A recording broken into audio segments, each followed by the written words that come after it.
हमारी त्वचा स्वच्छ, सुंदर, तंदुरुस्त और चमकीली होनी चाहिए। त्वचा की देखभाल बाहर से योग्य क्रीम और सिस्टम से और अंदर से पोषक आहार से होनी चाहिए। अब हम स्किन के बारे में कुछ बातों की जानकारी प्राप्त करेंगे। ये बातें बहुत ही महत्वपूर्ण हैं। स्किन एक जीवंत अंग है। इसका स्वभाव सिर्फ उम्र के साथ ही नहीं बदलता है, बल्कि ये मूड, आहार, वातावरण, कॉस्मेटिक, वर्किंग सिस्टम पे भी डिपेंड करता है। स्किन हमारे शरीर को संपूर्ण रखती है। त्वचा का सरफेस एरिया यानी कि क्षेत्रफल 1.4 चौरस मीटर होता है। इसका मोटापा 0.04 मिलीमीटर से लेकर 0.6 मिलीमीटर तक बदलता रहता है। सबसे पतली त्वचा आंखों की होती है। ये ज्यादा पारदर्शी और नाजुक होती है। और सबसे मोटी त्वचा होती है पाँव के तलवों की। हाथ की हथेली और पाँव के तलवों के सिवा बाकी त्वचा पे सजंगा रोए होते हैं। आप जानते हैं त्वचा क्या काम करती है? त्वचा हमारे शरीर की रक्षा करती है।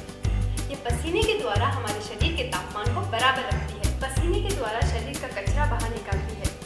स्किन सिर्फ एक कवच नहीं है जो बाहर से नजर आती है, बल्कि वास्तव में ये 3 लेयर्स की बनी होती है। प्रथम स्तर जो कि बाहर का स्तर है उसको एपिडर्मिस कहते हैं।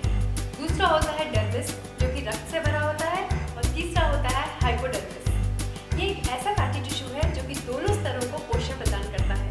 स्नायु और ऊपरी स्किन को पोषण भी प्रदान करता है। एपिडर्मिस जो बाहर का स्तर है वैसे तो निर्जीव है और झड़ती रहती है। अरे कपड़ों पर, बेडशीट कवर पर और तो स्नान के दौरान भी झड़ती है। दूसरा स्तर है डर्मिस जो जब कटता है तो खून बाहर आता है।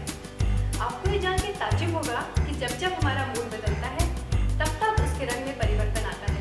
तभी तो इसको जीवंत कहते हैं। क्या आपको पता है कि प्रकृति ने हमारी त्वचा को मुलायम और नमी वाली बनाए रखने के लिए कुदरती मॉइस्चराइजर बनाया है? जी हाँ, सेबेशियम ग्रंथि से निकलने वाला ये प्रवाही एक नेचुरल मॉइस्चराइजर है।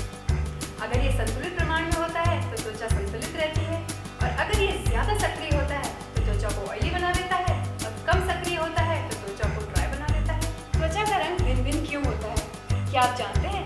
इसका कारण है हार्मोन्स जो हमारे रक्त के साथ गति करते हैं। ये हमारे पसीने और सीबम को भी कंट्रोल करते हैं। इसीलिए तो प्रेगनेंसी और मेंस्ट्रुअल साइकिल के दौरान हमारी त्वचा का रंग बदलता है, क्योंकि इन्हीं दिनों हार्मोन्स का प्रमाण बदलता है। हमारी त्वचा में उम्र के साथ बदलाव आता है। बच्चों की स्किन सबसे सुंदर होती है। ये 20 साल तक सर्वोत्तम रहती है। यही समय होता है जब हमारी स्किन को सबसे ज्यादा संभाल और देखभाल की जरूरत होती है, क्योंकि इसी समय हम भिन्न और चीप कॉस्मेटिक के इस्तेमाल से एलर्जी के शिकार बनते हैं। 20 से 30 साल की उम्र के बीच स्किन अपनी जवानी की चमक कम कर देती है। सूखी त्वचा पर बढ़ती हुई उम्र का प्रभाव सबसे ज्यादा पड़ता है। 40 साल की उम्र के लगभग स्किन में हार्मोन्स का स्राव कम हो जाता है।